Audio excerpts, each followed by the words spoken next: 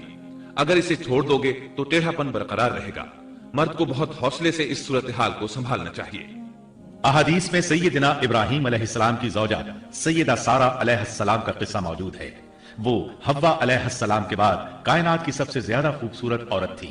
احادیث سے یہ اشارہ ملتا ہے کہ حوا علیہ السلام ابتدائے انسانیت سے لے کر قیامت تک پیدا ہونے والی تمام عورتوں میں خوبصورت تھی۔ اب ابلیس لگا اپنے وسوسے شروع کرنے۔ آدم اور حوا علیہ السلام دونوں اللہ کے حکم سے جنت میں تھے کہ شیطان نے انہیں پھسلانے کی کوشش شروع کر دی۔ اللہ تعالیٰ فرماتے ہیں، اور ہم نے کہہ دیا اے آدم تم اور تمہاری بیوی جنت میں رہو اور جہاں سے چاہو بافراغت کھاؤ۔ جنت بھی کیسی؟ اللہ فرماتے ہیں، وہ جنت کہ جس کی چوڑائی ہی آسمانوں اور زمین کے برابر ہے۔ سو اس جنت میں سے جو چاہو سو کھاؤ، کچھ بھی منع نہیں سوائے ایک درخت کے، چنانچہ ارشاد ہوا، اور ہم نے کہا اے آدم تم اور تمہاری بیوی جنت میں رہو، پھر جس جگہ سے چاہو بافراغت کھاؤ اور اس درخت کے پاس مت جاؤ ورنہ ظالموں میں سے ہو جاؤ گے۔ ایک اور جگہ فرمایا، اور جب ہم نے فرشتوں سے کہا کہ آدم کو سجدہ کرو تو ابلیس کے سوا سب نے سجدہ کیا۔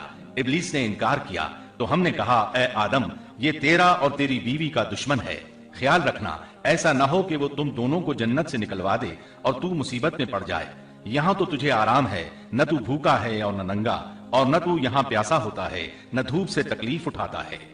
گویا اللہ نے سیدنا آدم علیہ السلام کو وسوسے سے پہلے ہی خبردار کر دیا تھا۔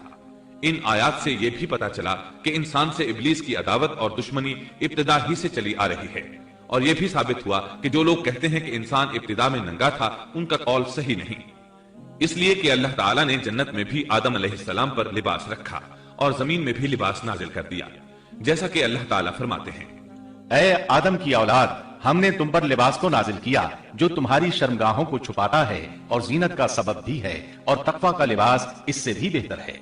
لہٰذا آدم ابتدا میں ننگے نہیں تھے، انہیں تو ننگے پن کا علم ہی نہیں تھا، نہ ہی ان کی بیوی کو برہنہ ہونے کا علم تھا۔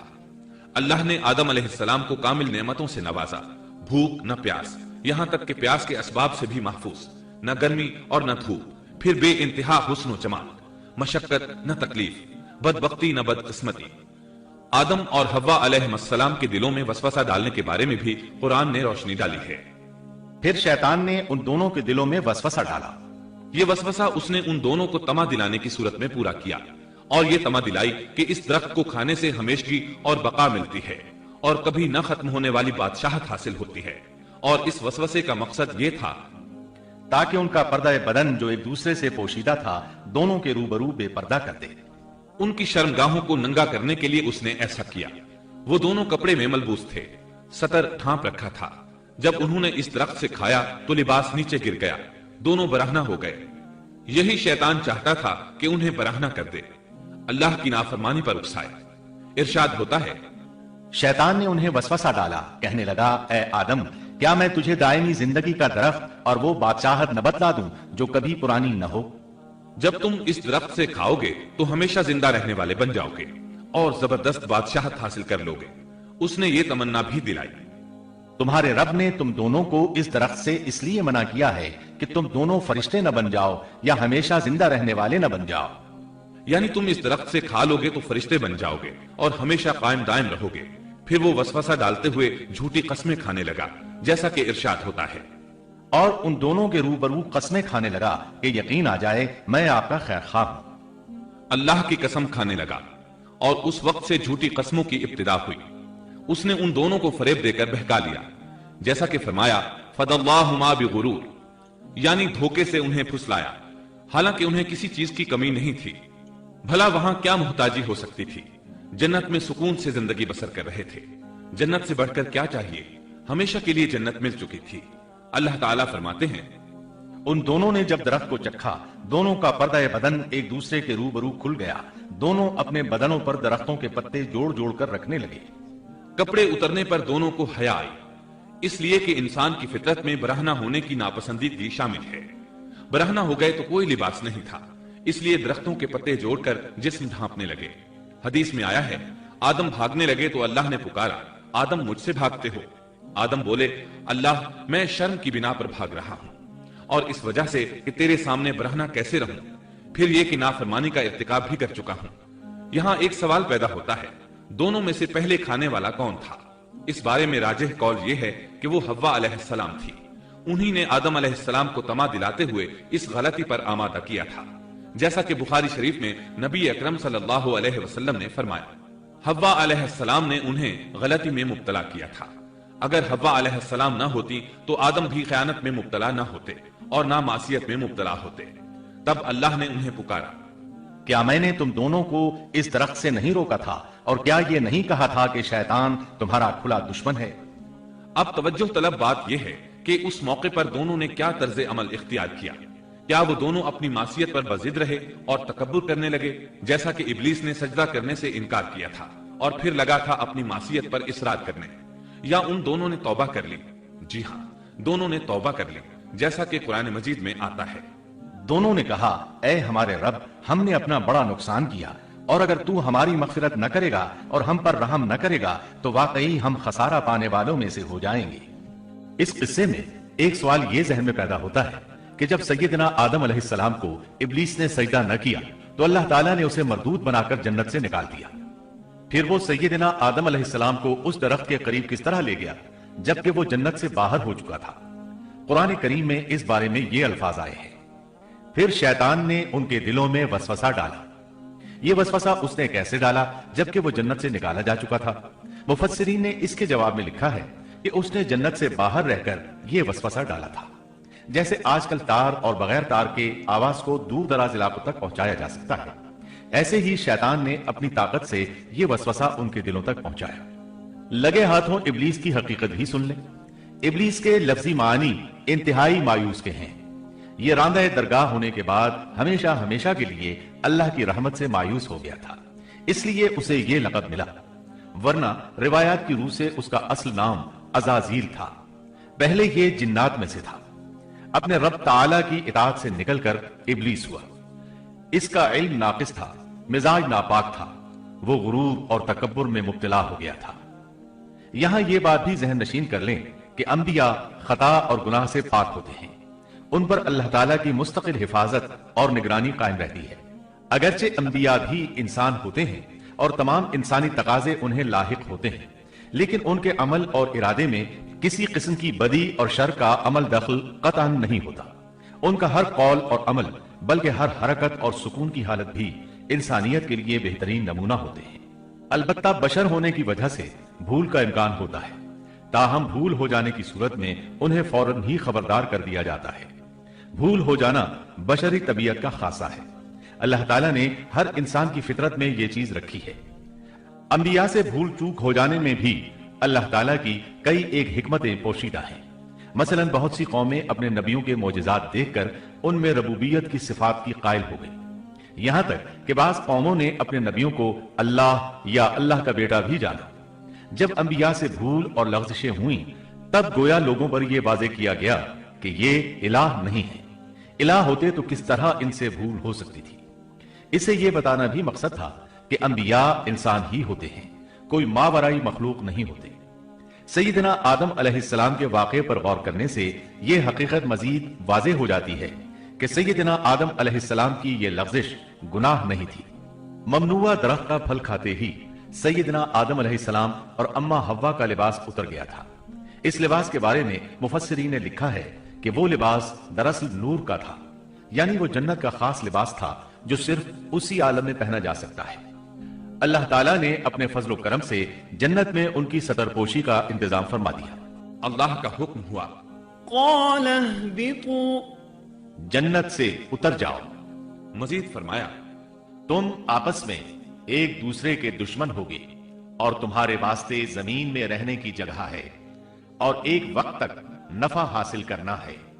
اللہ نے مزید فرمایا تم وہیں زندگی بسر کرو گے اور وہیں مرو گے اور وہیں سے دوبارہ نکالے جاؤ گے۔ قرآن مجید کے دیگر مقامات میں بھی اس قصے کی تفصیل موجود ہے۔ مثلاً فرمایا، اور اس سے قبل ہم نے آدم سے ایک عہد لیا تھا مگر وہ بھول گئے اور ہم نے ان میں کوئی عزم نہیں پایا۔ آدم علیہ السلام زمین پر اترے اور اپنے رب سے توبہ کے کلمات سیکھ لیے۔ وہ کلمات یہ ہیں: اے ہمارے رب، ہم نے اپنا نقصان کیا اور اگر تو نے ہم پر مغفرت و رحمت نہ فرمائی تو ہم خسارہ اٹھانے والوں میں سے ہو جائیں گے۔ آدم علیہ السلام زمین پر اترے اور ان کے ساتھ حوا علیہ السلام بھی اتری اور ان کے ساتھ ہی ابلیس کو بھی اتارا گیا۔ یہ کس جگہ پر اترے اس بارے میں اختلاف پایا جاتا ہے، لیکن ابن عباس رضی اللہ عنہ کی بات راجح محسوس ہوتی ہے کہ آدم علیہ السلام کو ہند میں اور حوا علیہ السلام کو جدے میں اتارا گیا۔ جب آدم علیہ السلام اتر آئے تو حوا علیہ السلام کی تلاش شروع کر دی، زمین میں ان کی تلاش میں سرگرداں ہوئے۔ آخر کار میدان عرفات میں دونوں کی ملاقات ہو گئی۔ چونکہ میدان عرفات میں دونوں نے ایک دوسرے کی معرفت حاصل کی تھی اور ان کا آپس میں تعارف ہوا تھا، لہٰذا اسی مناسبت سے اس میدان کا نام عرفات مشہور ہو گیا۔ پھر اللہ تعالیٰ نے زمین کے اندر انسانوں کو پھیلانا شروع کیا اور زمین کو مردوں اور عورتوں سے آباد کر دیا۔ امام طبری رحمت اللہ علیہ بیان کرتے ہیں کہ حوا علیہ السلام نے آدم علیہ السلام کے لیے 20 ولادتوں میں 40 بچوں کو جنم دیا۔ ہر بار 2 بچوں کو جنم دیتی تھی، ایک لڑکا ہوتا ایک لڑکی۔ سب سے پہلا جوڑا قابیل اور اس کی بہن قمیم کا تھا۔ پھر انسانوں کی افزائش شروع ہوئی، آبادی میں اضافہ ہونے لگا۔ اللہ نے آدم علیہ السلام ہی کو ان کا نبی متعین کر دیا۔ وہ انہیں دین سکھاتے رہے۔ اس وقت تمام لوگ موحد تھے، خالص توحید کو اپنانے والے تھے، یعنی کان الناس امۃ واحدہ، تمام لوگ ایک ہی امت کے تھے، ان میں شرک کا شائبہ بھی نہ تھا۔ ابن جریر اور ابن کثیر رحمہم اللہ نے ابو موسیٰ اشعری رضی اللہ عنہ کی روایت بیان کی ہے، اللہ نے جب آدم علیہ السلام کو جنت سے زمین پر اتارا تو انہیں ہر چیز کی کاریگری اور صنعت کا علم تھا۔ جب وہ اترے تو عالم بھی تھے، لباس میں ملبوس بھی تھے، کام کاج کے تمام طریقوں سے باخبر بھی تھے، لوہے، آگ، لکڑی اور کپڑے کے استعمال سے بھی بخوبی واقف تھے۔ ہمارے برعکس وہ ان کاموں کو اپنی ابتدا ہی سے جان چکے تھے، کیونکہ ہم سب لوگوں کا حال یہ ہے کہ جب تک سکھایا نہ جائے ہمیں کچھ نہیں آتا۔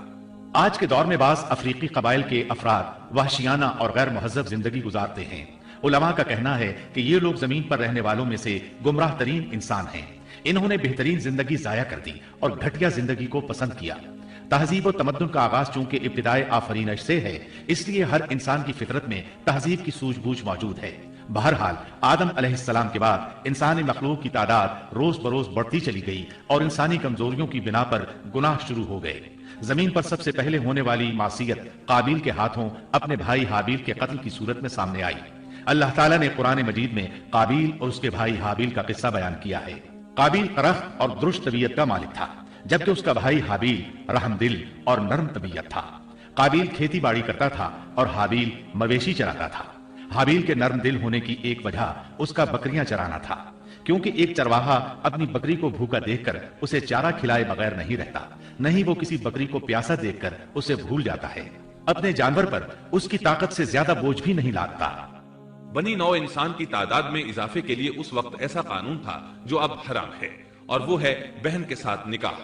چونکہ اس وقت کے سب لوگ آدم علیہ السلام کی حقیقی اولاد تھے اور آپس میں بہن بھائی تھے، اس لیے اس وقت کی شریعت کی روح سے قابیل اپنے ساتھ جڑواں پیدا ہونے والی بہن کے سوا کسی دوسری بہن سے شادی کر سکتا تھا، اور اسی طرح حابیل اپنے ساتھ جڑواں پیدا ہونے والی بہن کے علاوہ کسی دوسری بہن سے شادی کر سکتا تھا۔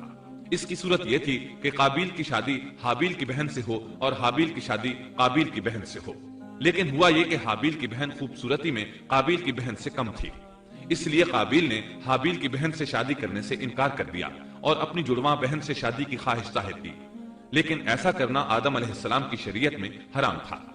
آپ نبی بھی تھے اور رسول بھی۔ رسول اور نبی میں فرق یہ ہے کہ رسول پر شریعت اور احکام نازل ہوتے ہیں، لیکن نبی پر شریعت نازل نہیں ہوتی، البتہ اس کی طرف وحی نازل ہوتی ہے اور معجزات عطا کیے جاتے ہیں، جبکہ شریعت صرف رسولوں ہی پر نازل کی جاتی ہے۔ آدم علیہ السلام بھی چونکہ رسول تھے، اس لیے ان کی شریعت میں یہ قانون تھا کہ کوئی شخص اپنے ساتھ جڑواں پیدا ہونے والی بہن کے ساتھ شادی نہیں کر سکتا۔ قابیل اس شرعی حکم کی وجہ سے غضبناک ہو گیا، اس نے تعجب کا اظہار کرتے ہوئے اس قانون کو ماننے سے انکار کر دیا۔ آدم علیہ السلام نے ان دونوں کے درمیان فیصلہ کرتے ہوئے انہیں حکم دیا کہ دونوں اللہ کے حضور ایک ہدیہ پیش کریں۔ ہدیہ اس جانور کو کہتے ہیں جسے اللہ کے نام پر ذبح کر کے فقراء میں تقسیم کر دیا جائے۔ اس سے مقصود اللہ کے لیے اپنی نیت کو خالص کرنا ہوتا ہے۔ اس عمل کو قربانی کہا جاتا ہے۔ آدم علیہ السلام کے زمانے میں قربانی کا جو قانون تھا اس کے قبول ہونے کی نشانی طے تھی، اور وہ یہ کہ آسمان سے ایک آگ نمودار ہوتی اور اس قربانی کو جلا دیتی۔ اس کا مطلب تھا قربانی قبول ہو چکی ہے، اور اگر آگ قربانی کو نہ جلاتی تو سمجھ لیا جاتا کہ قربانی قبول نہیں ہوئی۔ آخر قربانی کا دن آ پہنچا۔ حابیل نے اپنے مویشیوں میں سے ایک بہترین جانور لیا اور قربان گاہ میں لا کر اللہ کے حضور پیش کر دیا۔ دوسری طرف قابیل نے اپنی کھیتی کے غلے میں سے ردی قسم کا غلہ قربانی کے لیے پیش کیا۔ دوسرے دن دونوں قربان گاہ پہنچے تو انہوں نے دیکھا کہ حابیل کی قربانی قبول ہو چکی ہے، جبکہ قابیل کی قربانی کو آگ نے چھوا تک نہیں تھا۔ یہ دیکھ کر قابیل حابیل پر غضبناک ہوا۔ شیطان نے بھی اسے وسوسے میں مبتلا کیا کہ اپنے بھائی کو قتل کر دے۔ اس نے اپنے بھائی حابیل کو جان سے مار ڈالنے کا پختہ ارادہ کر لیا۔ اس وقت تک روئے زمین پر کوئی انسان قتل نہیں ہوا تھا۔ انسانی تاریخ میں یہ پہلا قتل ہے جس کا ارتکاب قابیل نے کیا۔ وہ اپنے بھائی حابیل کے پاس گیا اور اس سے بولا، میں تجھے قتل کر دوں گا۔ جواب میں حابیل نے کہا، اگر تو مجھے قتل کرنے کی کوشش کرے گا تو میں اپنے دفاع میں ہاتھ نہیں اٹھاؤں گا، اس لیے کہ میں چاہتا ہوں تو اپنے دیگر گناہوں کے ساتھ میرے قتل کا گناہ بھی اٹھا لے، تیرے گناہ زیادہ ہو جائیں۔ چنانچہ ایک تاریک رات میں حابیل سویا ہوا تھا کہ قابیل ایک بڑا سا پتھر اٹھا کر اس کے پاس آیا۔ اس نے وہ پتھر اپنے بھائی کے سر پر دے مارا۔ اس طرح اس نے حابیل کو قتل کر دیا، روئے زمین پر قتل کی ابتدا کر دی، زمین کو پہلے خون سے رنگ دیا۔ تاریخ انسانی میں یہ سب سے پہلا جرم تھا جو قابیل کے ہاتھوں ہوا۔ قتل تو وہ کر بیٹھا، اب حیران اور پریشان ہوا کہ اس کی لاش کا کیا کرے۔ اس وقت تک نسل انسانی موت سے بھی دوچار نہیں ہوئی تھی۔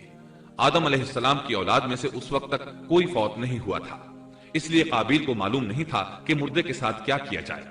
اسی کشمکش کے عالم میں اس نے بھائی کی لاش کو کمر پر اٹھا لیا اور چل پڑا۔ چلا جا رہا تھا کہ اللہ نے 2 کوے بھیجے۔ دونوں کوے آپس میں لڑ پڑے، ایک نے دوسرے کو ہلاک کر دیا۔ اب زندہ کوا مٹی کھودنے لگا۔ اس طرح اس نے ایک گڑھا تیار کر لیا، مردہ کوے کو اس میں رکھا اور اوپر مٹی ڈال دی۔ اس طرح قابیل کو دفن کا طریقہ معلوم ہوا۔ اس نے بھی گڑھا کھودا اور حابیل کی لاش کو اس میں دبا دیا۔ وہ اپنے کیے پر نادم ضرور تھا، لیکن اس نے اللہ سے معافی نہ مانگی، جبکہ انسان کے لیے ضروری ہے کہ اس سے کوئی گناہ ہو جائے تو اللہ سے معافی مانگے۔ قابیل اور حابیل کے درمیان جو مکالمہ ہوا، اللہ تعالیٰ نے اس کا ذکر سورہ مائدہ آیت 27 تا 29 میں کیا ہے۔ اللہ فرماتے ہیں، آدم علیہ السلام کے دونوں بیٹوں کا کھرا کھرا حال بھی انہیں سنا دو۔ ان دونوں نے ایک نذرانہ پیش کیا، ان میں سے ایک ہی نظر تو قبول ہو گئی اور دوسرے کی قبول نہ ہوئی تو وہ کہنے لگا، میں تجھے مار ہی ڈالوں گا۔ اس نے کہا، اللہ تقوی والوں ہی کا عمل قبول کرتا ہے، گو تو میرے قتل کے لیے دسترازی کرے، لیکن میں تیرے قتل کے لیے ہرگز اپنا ہاتھ نہیں بڑھاؤں گا۔ میں تو اللہ تعالیٰ پروردگار عالم سے خوف کھاتا ہوں۔ میں تو چاہتا ہوں کہ تو میرا گناہ اور اپنا گناہ اپنے سر پر رکھ لے اور دوزخیوں میں شامل ہو جائے۔ ظالموں کا یہی بدلہ ہے۔ اس کا مطلب یہ تھا کہ تیرے اور گناہوں کے ساتھ میرے قتل کا گناہ بھی تیرے ذمہ لگے اور تو ظالموں میں سے ہو جائے۔ حابیل کے قتل کے بعد قابیل پر جو گزری اس کا ذکر اللہ نے سورہ مائدہ آیت 30 اور 31 میں کیا ہے۔ پس اسے اس کے نفس نے اپنے بھائی کے قتل پر آمادہ کر دیا اور اس نے اسے قتل کر ڈالا، اس سے وہ نقصان والوں میں سے ہو گیا۔ پھر اللہ تعالیٰ نے ایک کوے کو بھیجا جو زمین کھود رہا تھا تاکہ اسے دکھائے کہ وہ کس طرح اپنے بھائی کی ناش کو چھپا سکتا ہے۔ وہ کہنے لگا، ہائے افسوس، کیا میں ایسا کرنے سے بھی گیا گزرا ہو گیا کہ اس کوے کی طرح اپنے بھائی کی لاش کو دفنا دیتا۔ پھر تو بڑا ہی پشیمان اور شرمندہ ہوا۔ امام احمد، ترمذی اور ابو داود نے سیدنا سعد بن ابی وقاص رضی اللہ عنہ سے روایت کی ہے کہ انہوں نے سیدنا عثمان رضی اللہ عنہ کی شہادت کے فتنے کے وقت فرمایا، میں گواہی دیتا ہوں کہ رسول اکرم صلی اللہ علیہ وسلم نے فرمایا تھا، ایک بہت بڑا فتنہ رونما ہوگا، اس میں بیٹھنے والا کھڑے ہونے والے سے بہتر ہوگا اور کھڑا ہونے والا چلنے والے سے بہتر ہوگا اور چلنے والا دوڑنے والے سے بہتر ہوگا۔ اسی نے کہا، اگر کوئی میرے گھر میں داخل ہو کر میری طرف ہاتھ بڑھائے تاکہ وہ مجھے قتل کر دے تو آپ صلی اللہ علیہ وسلم نے فرمایا، تو آدم علیہ السلام کے بیٹے کی طرح قتل ہو جا۔ یعنی اس فتنے میں قتل ہو جانا، حابیل کی سنت پر عمل کرتے ہوئے خود ہاتھ نہ اٹھانا، قاتل کہلانے کی بجائے مقتول ہونے کو پسند کرنا۔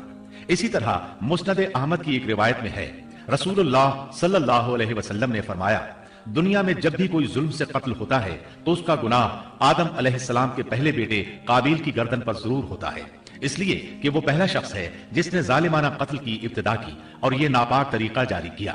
اس حدیث سے اس جرم کی نوعیت کا بخوبی اندازہ ہوتا ہے کہ اللہ تعالیٰ نے اس کو صرف ایک قتل قرار نہیں دیا بلکہ اس کو ایک گھناؤنی حرکت قرار دیا۔ قیامت تک آنے والے لوگ جو اس گناہ کے مرتکب ہوں گے ان کا کچھ گناہ قابیل کے حساب میں ڈالا جائے گا۔ حابیل کو قتل کرنے کے بعد قابیل نے اپنی بیوی کو ساتھ لیا اور دور دراز نرم زمین کے پاس جا کر رہائش پذیر ہو گیا اور آدم علیہ السلام کے سامنے تک نہ ہوا۔ آدم علیہ السلام پہاڑوں کے قریب ایک بستی میں رہ رہے تھے، یہ ان سے بہت دور جا بسا تھا۔ اس طرح قابیل کا آدم علیہ السلام سے رابطہ بالکل ختم ہو گیا اور اس سے ایک نئی نسل کی ابتدا ہوئی۔ فحاشی اور اریانی کو ان کے ہاں عروج حاصل تھا۔ عبادت یہ لوگ اگرچہ اللہ ہی کی کرتے تھے لیکن آدم علیہ السلام کی شریعت کے خلاف بے حیائی کے دل دادا تھے۔ تقوی کی قلت، احکام الہی کی نافرمانی اور فحاشی کا فروغ ان کے شب و روز کا معمول تھا۔ اس کے بعد لوگ دو گروہوں میں تقسیم ہو گئے۔ شریر اور برے لوگ قابیل کے ساتھ مل گئے اور آدم علیہ السلام کے دیگر بیٹے اور نیک لوگ آدم علیہ السلام کے ساتھ مل گئے۔ آدم علیہ السلام 960 سال زندہ رہے۔